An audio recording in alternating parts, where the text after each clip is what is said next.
ডাক্তারের কাছে গেলেই দেখবেন এই সেই বলে সিজারে নিয়ে যায়। অনেক সময় মনে হয় যে বাচ্চা পজিশন অনেক ভালো, বাচ্চা নর্মালি হওয়ার সম্ভাবনা অনেক প্রবল, অনেক সময় বাচ্চা বের হয়ে যাইতেছে, তখন আর ডাক্তাররা নার্সরা বাচ্চাকে ভিতরে ঠেলে দিয়ে সিজার করে ফেলে। তাই ওই চেম্বারে, ওই ক্লিনিকে, মেডিকেলে যাওয়ার আগে একটা আমল করেন ইনশাআল্লাহ। আল্লাহ পাকের নাম নিয়ে বলতেছি, আশা করি আপনি আমলটা করলে, এই আমল আশা করি আপনার আজকের পর থেকে আপনাদের ফ্যামিলির জন্য কোনো খুব কাজে আসবে।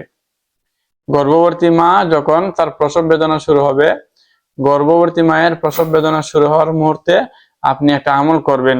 সেটা হলো, গর্ভবতী মা যখন তার প্রসব বেদনায় কাতর হবে বা বেদনা উঠতে থাকবে, তখন আপনি একবার আয়াতুল কুরসি, আল্লাহু লা ইলাহা ইল্লা হুয়াল হাইয়ুল কাইয়্যুম, এই আয়াতুল কুরসি আপনি পাঠ করবেন। আয়াতুল কুরসি 3 নম্বর পারার 1 নম্বর পৃষ্ঠা মাঝামাঝিতে আছে। আয়াতুল কুরসি পাঠ করার পরে আপনি 2য় নম্বরে সূরাতুল আরাফ এর 54 নম্বর আয়াতটি একবার পাঠ করবেন। 3 নম্বরে আপনি সূরা ইউনূস এর 3 নম্বর আয়াত আপনি পাঠ করবেন। আয়াতুল কুরসির পরে সূরাতুল আরাফের 54 নম্বর আয়াত, তারপরে সূরা ইউনূসের 3 নম্বর আয়াত পাঠ করবেন। তারপরে একবার সূরাতুল ফালাক পাঠ করবেন। তারপর একবার সূরাতুন নাস পাঠ করবেন। কথা বুঝবেন? একবার আয়াতুল কুরসি, আর একবার সূরাতুল আরাফের 54 নম্বর আয়াত, আর তারপরে সূরা ইউনূসের 3 নম্বর আয়াত, তারপরে একবার সূরাতুল ফালাক, তারপরে একবার সূরাতুন নাস।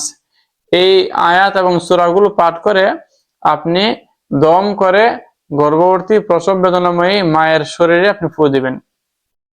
ইনশাআল্লাহ আল্লাহ পাক আপনার আমাদের ফ্যামিলির মা বোনদেরকে ইহসান করবেন, দয়া করবেন।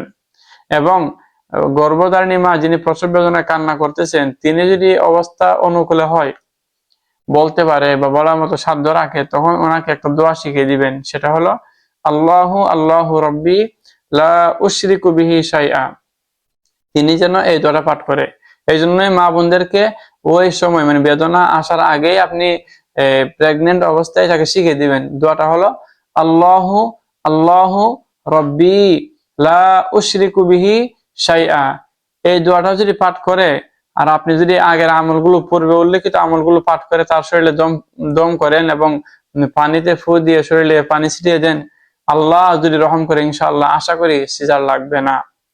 আল্লাহ পাকের কাছে কোনো কিছু কঠিন নয়, আল্লাহ পাকের কাছে সবকিছুই আছে। আল্লাহ পাক আপনাদেরকে, আমাদেরকে সকলকে দয়া করবেন ইনশাআল্লাহ। আপনারা আমলটা করবেন। হুদাই অনর্থক ডাক্তারের কাছে গিয়ে মা বোনদের জীবনটাকে শেষ করে দিয়েন না। তাদেরকে যে কষ্ট দেওয়া হয়, তারা যে কষ্ট সারা জীবন ভোগে, এই কষ্ট ফেলাবেন না। করোনার সময় যখন মেডিকেলের সার্ভিস গুলো খুব ওপেন ছিল না, বা অন্যান্য সময়ের মতো সাধারণভাবে সার্ভিস ছিল না, তখন কিন্তু হাজার হাজার মহিলাদের নরমালি বাচ্চা হয়েছে। তাই আমরা বিশ্বাস করেন আল্লাহর উপরে, আল্লাহ পাক রহম করুন ইনশাআল্লাহ। শেষ কথা হলো, যে ভাইয়েরা কোরআন তেলাওয়াত করতে পারেন না, শুদ্ধভাবে তেলাওয়াত করতে পারেন না, আপনি কি করবেন? আপনি একটা কাজ করবেন, এটা আমার পক্ষ থেকে বলতেছি, আপনি আপনার মহল্লার ইমাম সাহেব অথবা যারা কোরআন পড়তে পারে তাদের কাছ থেকে এই আমলগুলো করিয়ে একটা বোতলের পানিতে ফু দিয়ে নিয়ে যাবেন, আর ইনশাআল্লাহ পানিটা মায়ের শরীরে দিবেন, ছিটিয়ে দিবেন, এবং মাকে বলবেন তিনি যেন এই দোয়াটা বেশি বেশি পড়ে, আল্লাহু আল্লাহু রব্বি লা উশরিকু বিহি শাইআ।